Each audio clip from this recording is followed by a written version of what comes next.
Hello, it's John Heaton, and today I'm going to revisit a favourite album of mine, but a couple of things before we start. I had an annoying comment on one of my earliest videos, my top favourite 20 albums of all time. Some guy said, "You're being a bit self-indulgent here.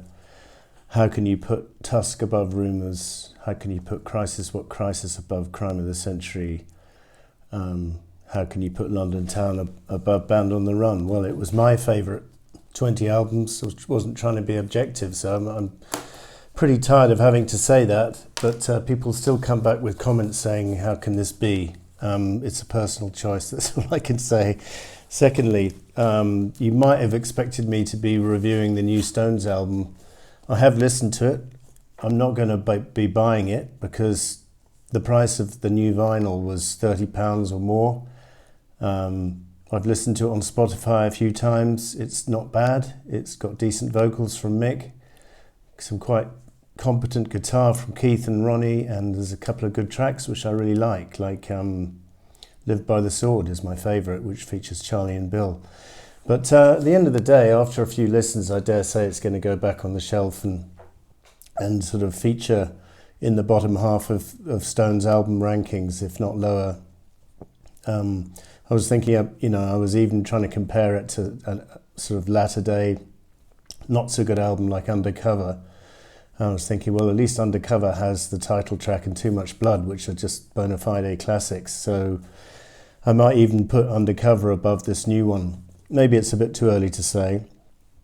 You might have also been expecting me to review the new Ringo. Well, for a start, 4 tracks and the price they're charging, it's a waste of money. And secondly, Ringo's got nothing new to say anymore, hasn't had anything new to say for many, many years. He seems to have found a formula with Time Takes Time and sort of kept it on for the last 30 years. And it's just getting a bit boring, if one is honest. And I did listen to the 4 tracks. They're not exactly offensive, but it didn't do much for me. I'm sorry.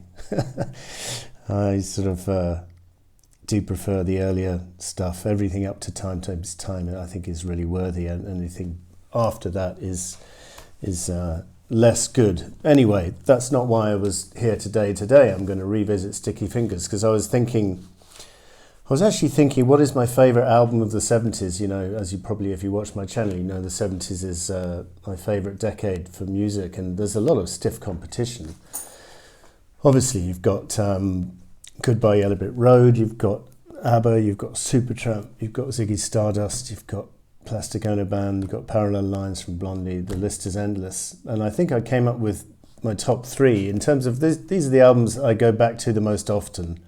And probably in third equal, or third would be this one, Layla from 1970, and also third equal or second maybe is Blood on the Tracks. I mean, Blood on the Tracks could easily be number 1 on any other day of the week, and I did watch a very interesting documentary about that album. Thanks, Henry, for telling me about that, which has sort of got me back into the album even more, and I will be rediscovering that album because I think it's about time. And there's a few things that were said in that documentary which I'd like to take issue with, but I won't spoil it for you now. I'll wait till I do that video. So I'm going to choose Sticky Fingers as, on this particular day in October 2023, this is my favourite 70s album, and I think it's the Stones' best album. I know on another day I might say Exile on Main Street, but I think song for song this album is stronger, and it's just a timeless cover with the zip. Sorry of those of you who weren't not around at the time and you picked up a more recent copy of the vinyl which doesn't have the zip. I noticed when Virgin did a CD of it, they didn't even picture the zip on the cover, which is a bit disappointing. At least this version did picture the zip. But this one doesn't just picture the zip, it is an actual zip, and I'm not going to undo it because it might ruin the cover. And apparently there were complaints that it was sort of damaging the vinyl if record stores were storing the albums horizontally, which you're not supposed to do anyway. But anyway, so very imaginative design, conceived by Andy Warhol, executed by one of his guys, I guess. And you've got a pair of underpants underneath, and the back cover is, I'm not sure who the model is who posed for this, but another thing it's interesting to say about this artwork and this packaging for this album. This is the first time that the Rolling Stones tongue logo was used on the inner sleeve, or sorry, the insert, which has a good picture of the Stones here, and the superb tongue logo, which is probably going to go down in history as the most famous logo of all, probably usurping the Beatles' Apple, because when people think of Apple these days, they probably think of computers. So probably this the most famous album logo of all time. And this is the CD with a sort of outtake of the album, but the insert picture of the Stones, and that's the one from the album cover in black and white. Now the Spanish copy, let me just show you my Spanish copy, because unbelievably they thought, well, the zip is too offensive. So we'll replace Sticky Fingers with this jar of treacle with fingers coming out of it, which is, how can that be less offensive? I'm not quite sure, but anyway, that was the cover they went with in Spain, and on the back cover they went with the insert picture but in colour, and I think it was a sort of the original colour picture rather than a colorized version, because this version in this Spanish copy is not an original, it's 1980. And it might even be a bootleg, I'm not sure. It comes in pink vinyl, but as you can see, it's a bit damaged. Very disappointing, and I don't play it. I just bought it for aesthetic reasons, and very nice to have a Spanish copy of Sticky Fingers. Let me know if any of you out there have an original Spanish Sticky Fingers from 1971. That would be very, very interesting to hear about. Anyway, the other good thing about the insert here is it's got all the musicians' credits for all of the songs, which is wonderful, because you hadn't had that before on the Stones album. You did get that on Exile on Main Street, remember, track by track, and I think you got that for Black and Blue, and I think in small writing on the back cover you get that for Some Girls, but it's not every Stones album you get that, and every album in general, and I really appreciate that. Very interesting to know, especially when you got a lot of guest musicians like Jack Nish, Bobby Keys, Billy Preston, Ian Stewart, Nicky Hopkins, to mention a few. Ry Cooder, famously playing slide guitar on Sister Morphine. So this album was recorded actually over an extended period. Started off in March '69, continued in December '69, where they laid down You Gotta Move, Brown Sugar, Wild Horses and Sister Morphine. Now this deluxe CD version has the original on the bonus disc. It has the original Brown Sugar, or an alternative version of Brown Sugar with Eric Clapton on guitar, recorded in '69, which is very interesting. But I'm glad they went with the Stones lineup version, because I think it's better. But it's interesting to hear that. So then after the December '69 sessions, there was a break, and then they, between an extended period of 17th Feb to 31st October 1970, they recorded the rest of the album, but didn't see the light of day till late April 1971. So I'm not sure what caused the delay. And it's a long gestation period for this album, and the same was true of Exile. They laid down most of Exile in '71, early '72, and then spent about a year kind of playing around with it and mixing it before being released in May '72. Exile came out, but they recorded most of it in '71. Sorry, I got the years wrong there.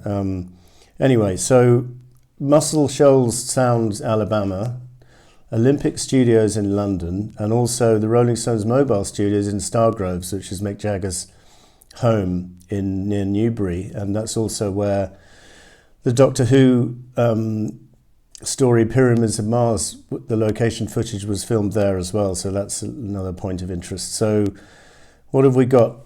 Alan Klein had dual copyright of a couple of these songs on this album, Brown Sugar and Wild Horses, because they'd been laid down while he was still in charge, and they managed to get rid of him around about 1970, 71 kind of time.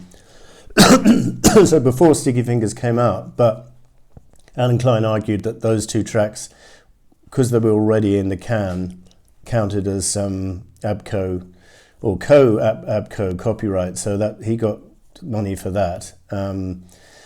Another thing worth mentioning is the Russian copy of Sticky Fingers, which didn't come out till 1992, has a female model posing in blue jeans without the zip, but on the belt is the Russian hammer and sickle, So I thought that was quite interesting. I don't have a copy of that, but it would be quite good to pick up. Probably a bootleg, not even official probably, but like most Russian pressings. But anyway,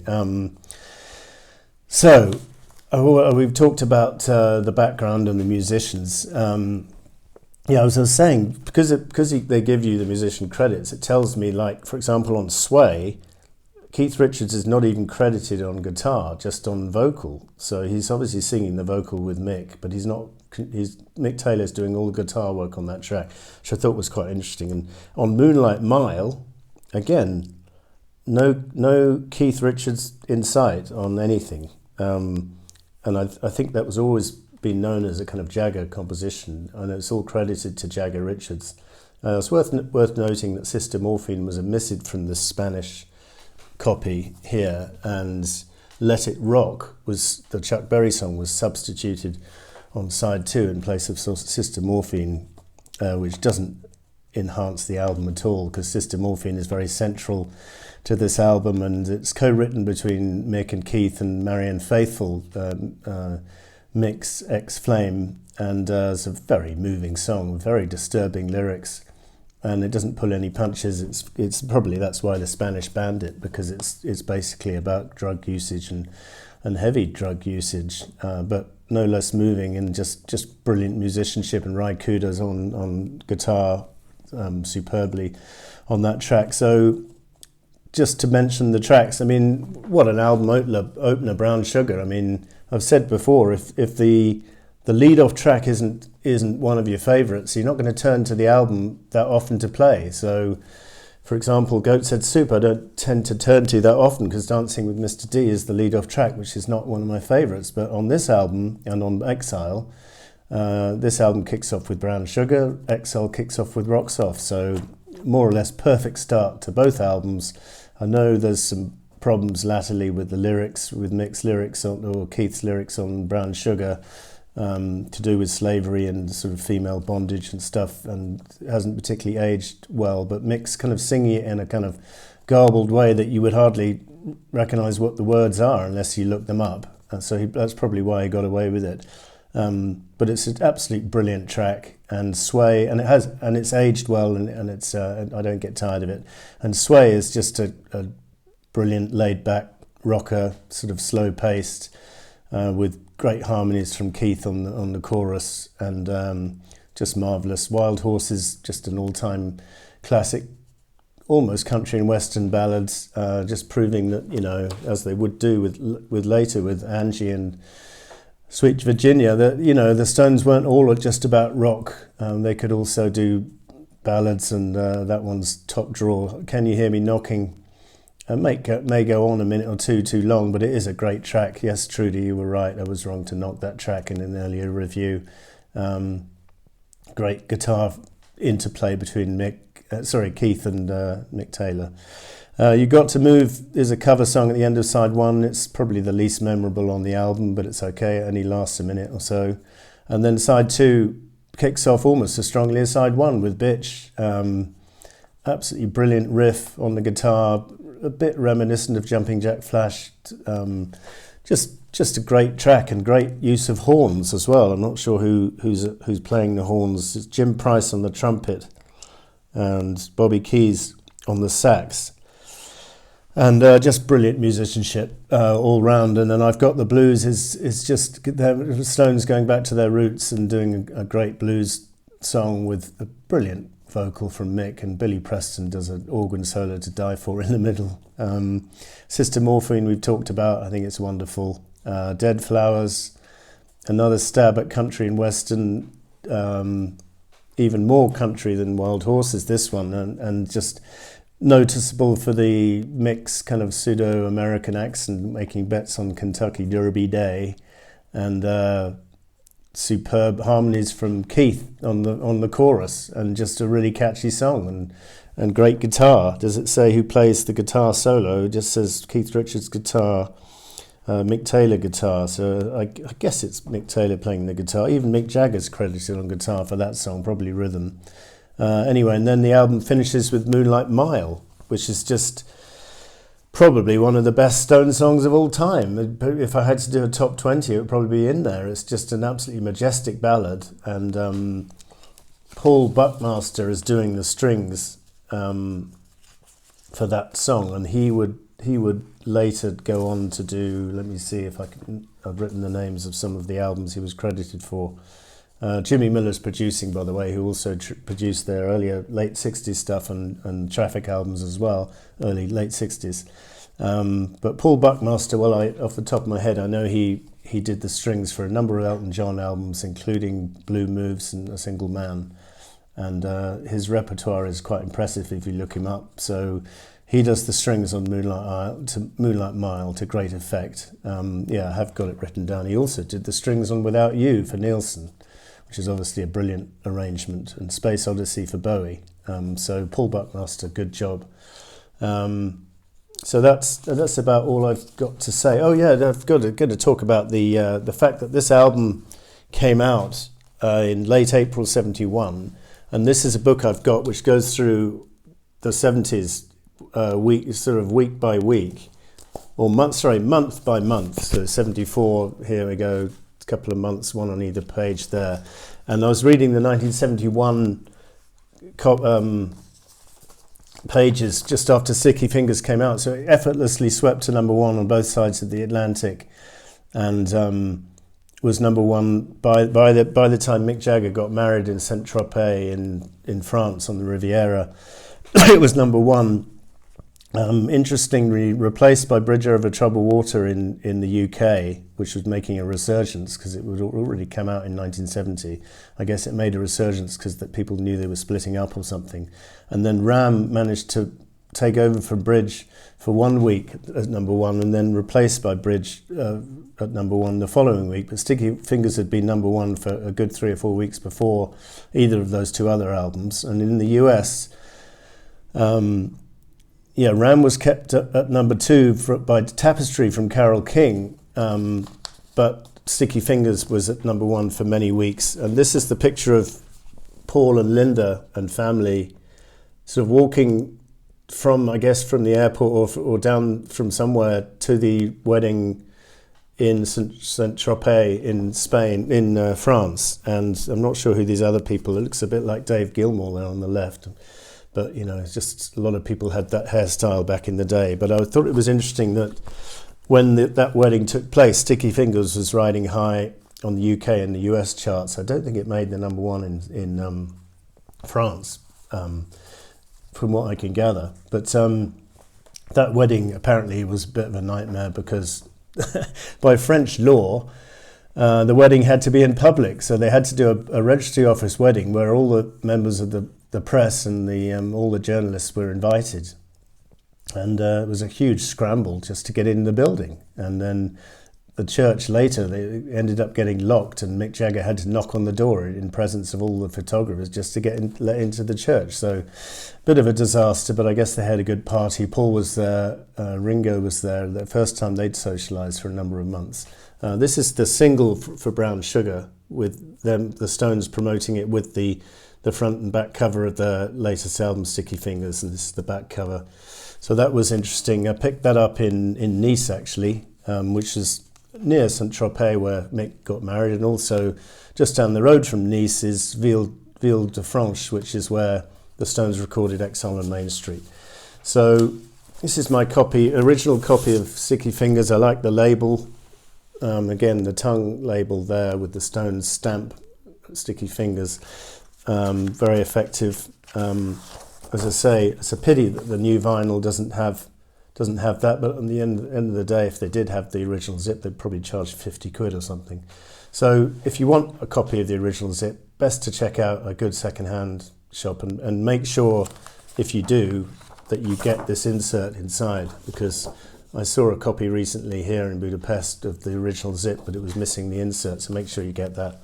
So that was Sticky Fingers from the Stones, probably in my top 3 albums of the 70s, if not my number one today. So thank you very much for watching. See you next time.